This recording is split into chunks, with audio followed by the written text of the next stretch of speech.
Today we are going to study the Michelson-Morley experiment. Michelson-Morley experiment.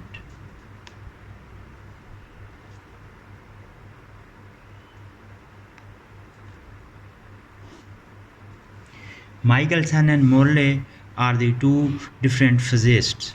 Michelson, first is Abraham Michelson.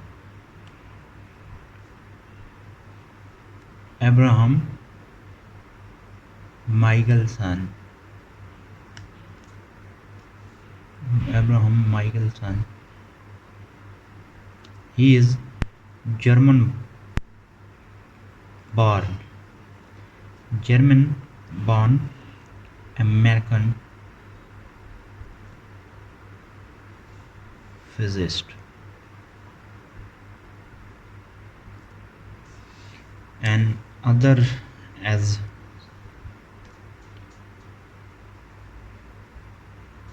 Edward Williamson Morley. He is American scientist.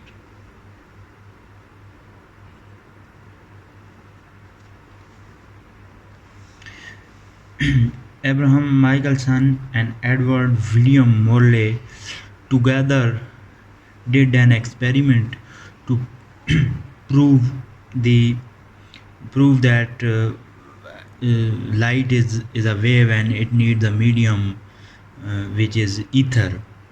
First, we will see that what is the aim of that experiment.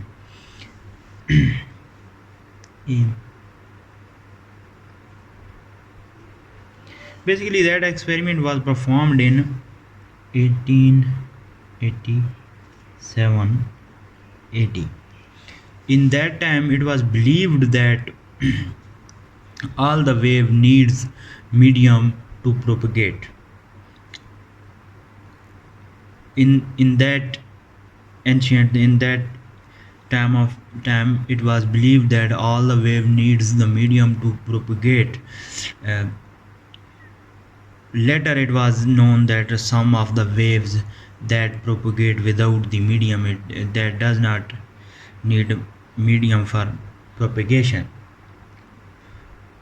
तो जिन वक्तों में Michelson और Morley ने ये experiment किया था, उन वक्तों में ये बिलीव किया जाता था कि तमाम वेव्स को प्रोपगेशन के लिए मीडियम चाहिए होता है.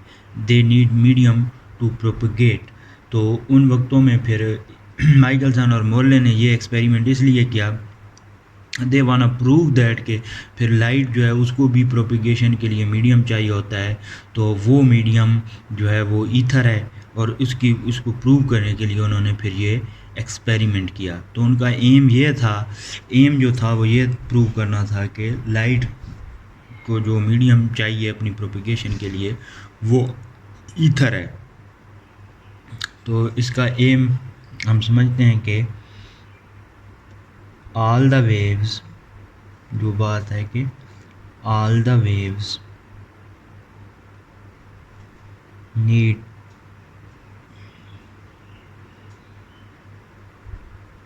medium to propagate. लाइक हमारे पास साउंड एक वेव है, तो साउंड नीड्स एयर. तो एयर जो है साउंड के लिए वो मीडियम है जिसकी साउंड को ज़रूरत होती है टू प्रोपगेट करने के लिए. फिर इसी तरह सिमिलरली एक अनदर एग्जांपल देख लेते हैं कि वाटर वेव जो हैं हमारे पास नीड्स, उनको वाटर वेव को वाटर एज अ मीडियम चाहिए प्रोपगेशन के लिए.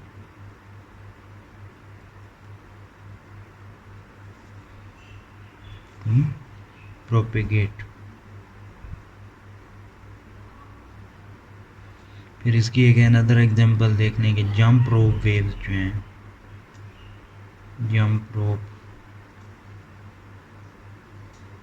वेव्स नीड मीडियम, उनको मीडियम जो चाहिए वो बेसिकली क्या है, जंप रोप ही उनका मीडियम है जिसको वो उनको चाहिए होता है प्रोपेगेशन के लिए, टू प्रोपेगेट।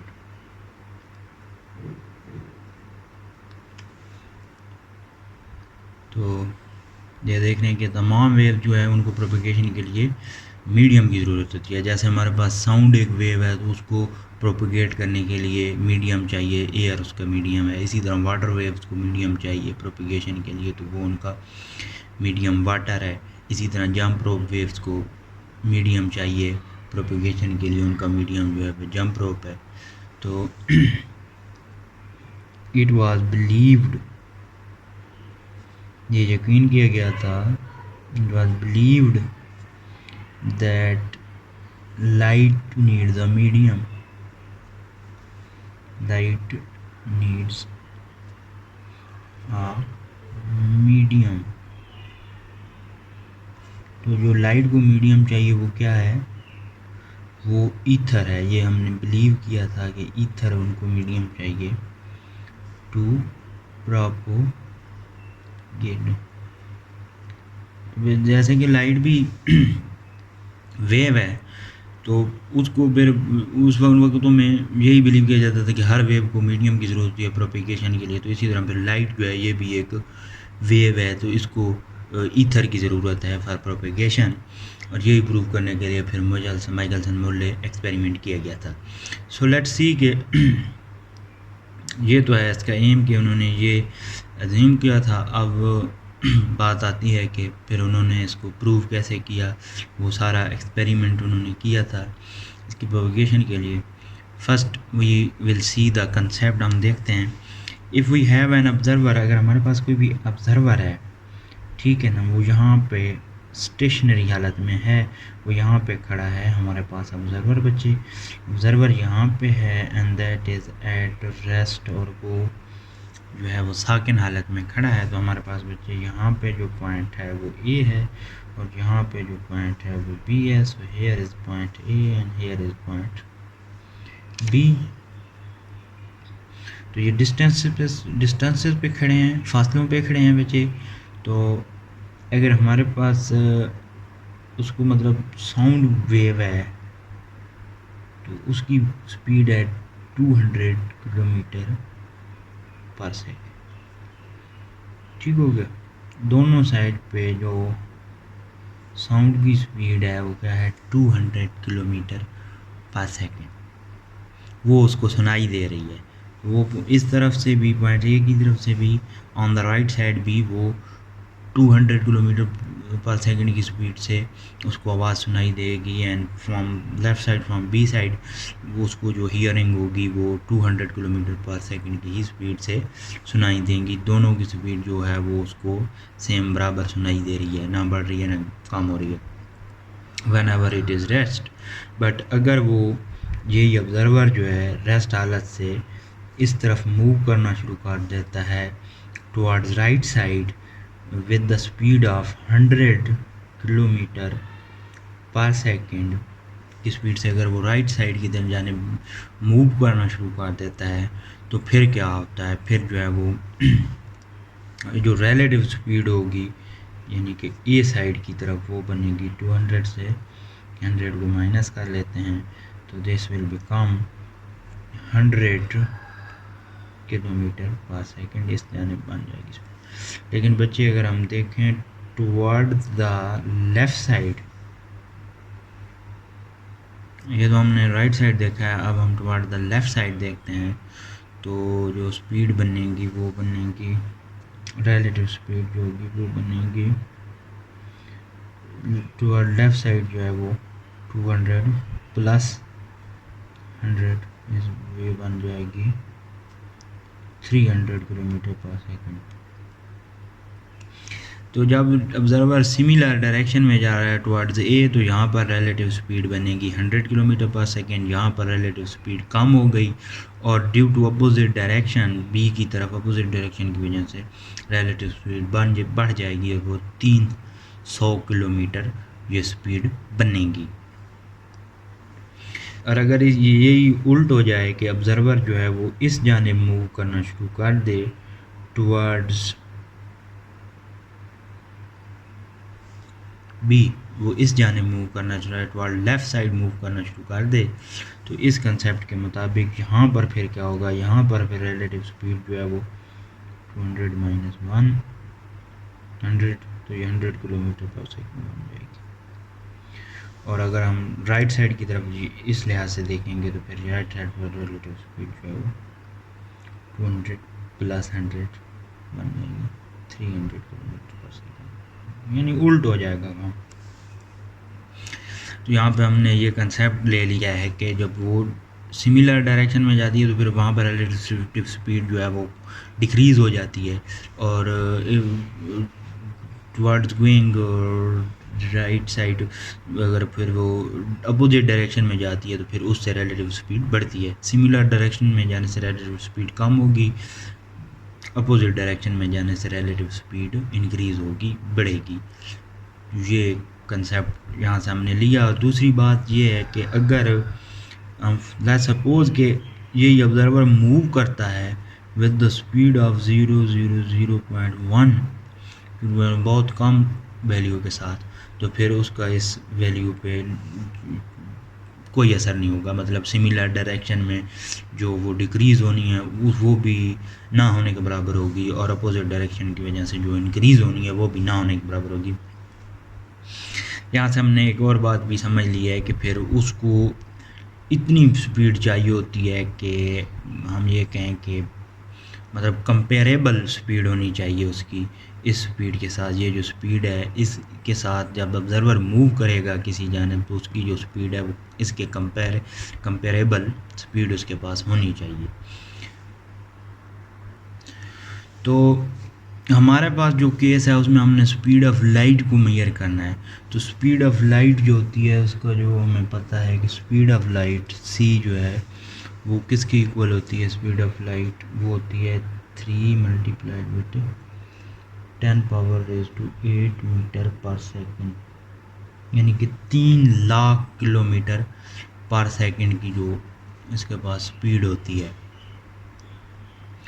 तो अब मसला हमारे पास ये आ रहा है कि ये वैल्यू तो काफ़ी बड़ी है स्पीड की, तो इतनी इसके कंपेरेबल वैल्यू के साथ हमें ईथर चाहिए कि वो मूव करे। तो फिर इस कंसेप्ट को इस जो प्रॉब्लम है इसको सॉल्व करने के लिए हम ये करते हैं कि हम ये देखते हैं कि हमारे पास जो अर्थ है वो अराउंड द सन रिवॉल्व करती है, वो सूरज के गिर्द घूमती है।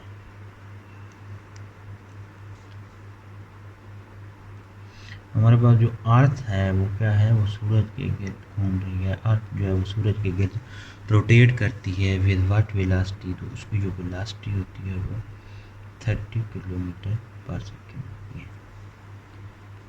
ऑल दो कि ये जो 30 किलोमीटर पर सेकेंड की वैल्यू है किलोमीटर पर सेकेंड की वो इसके कंपेरेबल नहीं है, इसके मुकाबले में वो बहुत छोटी है, बट इट्स कंपेरेबल, वो ये चलती है, इतनी वैल्यू हमारे पास होनी चाहिए। तो हम जो है वो ये अज्यूम करते हैं कि हमारा जो फ्रेम ऑफ रेफरेंस है जो ऑब्जर्वर है वो ज़मीन के ऊपर एट द रेस्ट मौजूद है, वो रेस्ट की हालत में ज़मीन के ऊपर मौजूद होगा।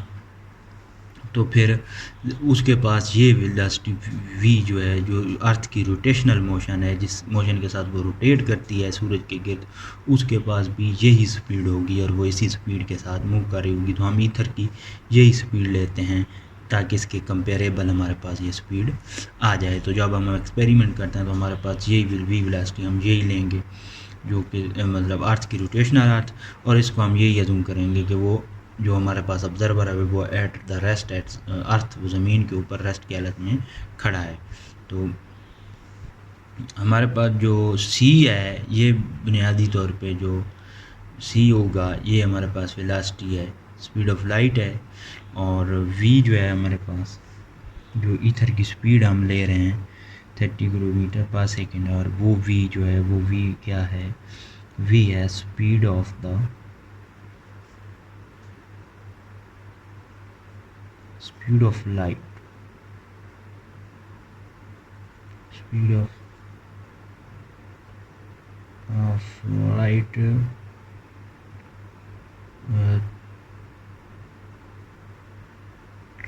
Through ether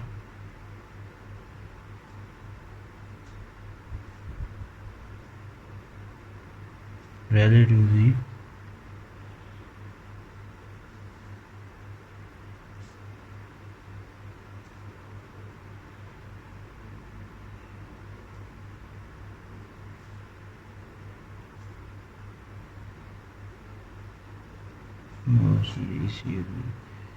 speed of light नहीं होगा, स्पीड ऑफ ईथर है।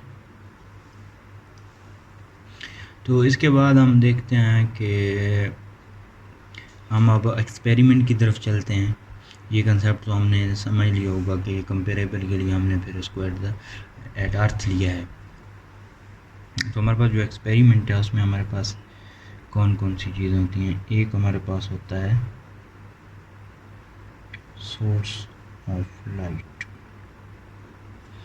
हमारे पास क्या होता है, हमारे पास सोर्स ऑफ लाइट होता है।